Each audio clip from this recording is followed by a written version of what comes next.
এটা মনোযোগ রাখবে।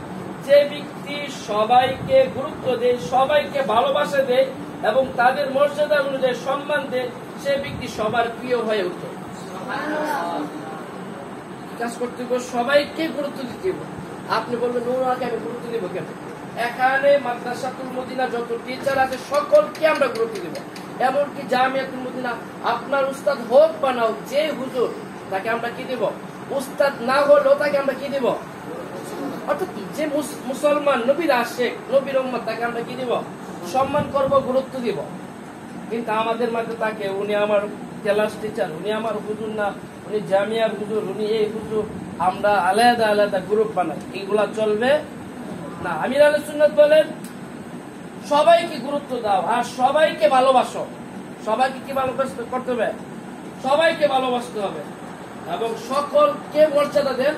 ইনশাআল্লাহ আপনি সকলের কাছে কি হয়ে যাবে? প্রিয় হয়ে যাবে।